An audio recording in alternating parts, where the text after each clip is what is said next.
A Muslim terrorist went on a stabbing spree at a festival of diversity in Germany recently, targeting people's throats, killing 3 people and seriously wounding 8 others. The worst thing about this is that because it's a festival of diversity, victims might have thought he was one of the acts. Oh, they've got immersive street theatre now showing the downsides of diversity. That's unexpected. What was expected, however, was that the police didn't release a description of the man, even though he was on the run, so he was still a threat to the public, and witnesses had given a description of him to the press. So we all knew it was an Islamic extremist because the police had said it was just a man, just a generic man. I also knew that within hours the mainstream media would have worked out a way to blame the far right. I even posted, watch the media cycle, within hours it'll be far right bigots exploit acceptable situation for their evil anti-getting stabbed in the neck agenda. Right on cue, Sky News appeared saying, the real concern is this being used by the far right to stir up hatred. When you look at something like this, you just really worry about how it could be used by those on the far right to stir up hatred.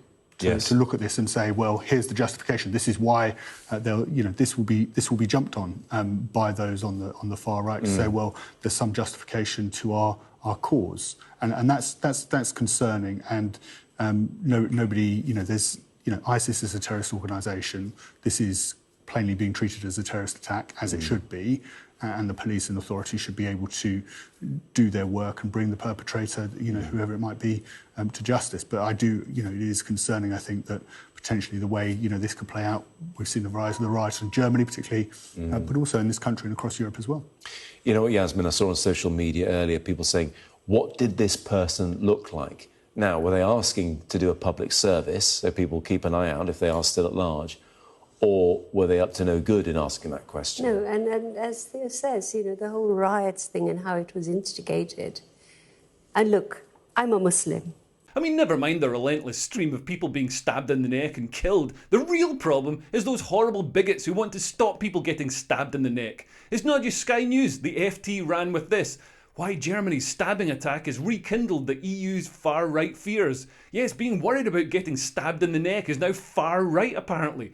Politico wailed, German far-right seizes on knife attack ahead of crucial state elections. But do you think if the tables were turned and this terrorist was motivated by the mythological far-right, the media would be tiptoeing around the issue and warning that the real problem is this being used by the far-left? Of course not. If he'd been far-right, they'd be demanding all far-right indoctrination centres be demolished and an immediate end to immigration from far-right countries. Look how differently the media covers far-right terror. In June 2017, Darren Osborne drove a van into a crowd leaving a mosque in Finsbury Park in North London, killing 1 person and injuring 9 others. It's a horrific killing, but it's revealing that I had to go back nearly a decade to find an example of a deadly far-right attack. In Britain, police believe the catalyst for Osborne's descent into hate was seeing a BBC drama about a sexual abuse scandal involving Muslim men. Did the media, hours after the killing, say the real worry was how it could be exploited by socialists to drive anti-right-wing hatred? Nope, instead it provoked a great deal of hand-wringing about how to deal with the burgeoning threat from the far right and Britain's apparently huge problem with Islamophobia. Britain must address the pervasive white noise against Muslims. Why we need to talk about the media's role in far-right radicalisation. Islamophobia has seeped into the public consciousness as British far-right movement grows. There's much less soul-searching about an ideology that continues to grow in Europe despite it inspiring a relentless drumbeat of fatal terror attacks.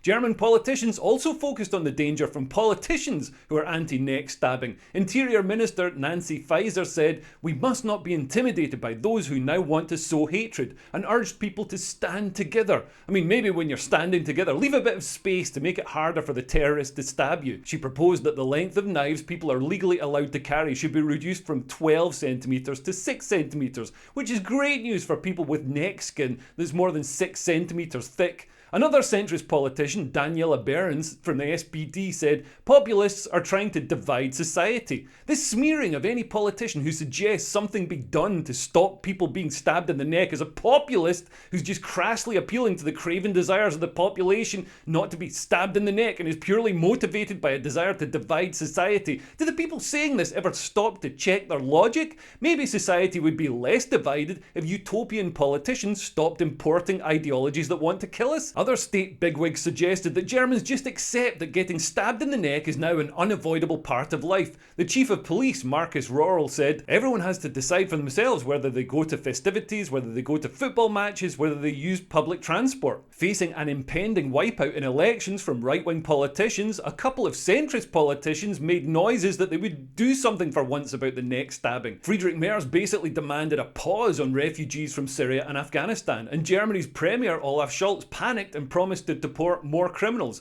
He also promised tougher weapons laws, slightly disregarding the fact that these attacks have been done with knives, and it doesn't sound practical to force Germans to cut their schnitzel with a spoon. Perhaps we should be looking at the motivation behind the attacks instead, and why a man from Syria who hates Germans needs to be in Germany. But overall, instead of tackling mass immigration and Islamist violence, the main parties focus on hobbling right-wing politicians using lawfare. They give them convictions for pretty spurious reasons. AfD politician Marie-Therese Kaiser was convicted for hate speech after sharing official government statistics showing Afghan immigrants are hugely overrepresented as sexual offenders in Germany. Another AfD politician was convicted for comparing COVID measures with the persecution of Jews by the Nazis. It's a silly comparison, but to jail someone over it, where do they think this is? Keir Starmer's Britain? And an AfD leader has been convicted twice for using the apparently Nazi slogan, everything for Germany. I mean, horror at the thought that Germans should put Germany first. The AfD, which is rapidly becoming a mainstream political party, is officially labelled a terrorist organisation, which gives the state huge powers to snoop on them and find dirt to smear them with.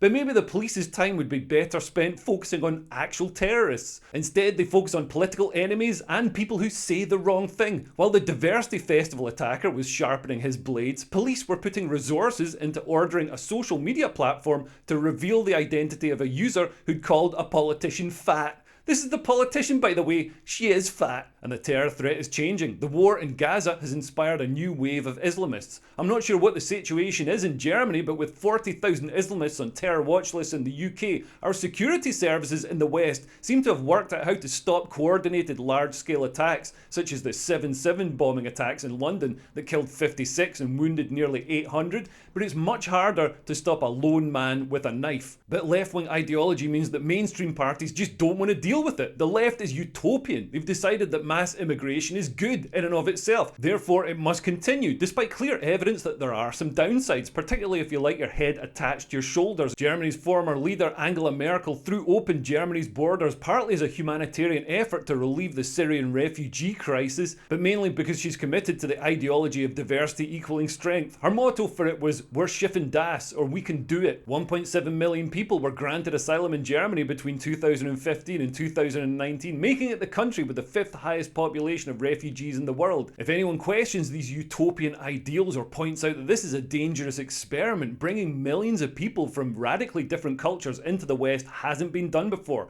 Well, if anybody says that, then they must be a bigot. Everyone knows utopia will require some sacrifice to achieve, so shut up and take the stabbings, you bigots. But people are getting tired of this approach. In a survey last month, just over half of Germans said they still felt safe in public spaces. That's down from 2017, which even after waves of mass immigration and mass terror attacks across Europe, 3/4 of people in Germany felt safe.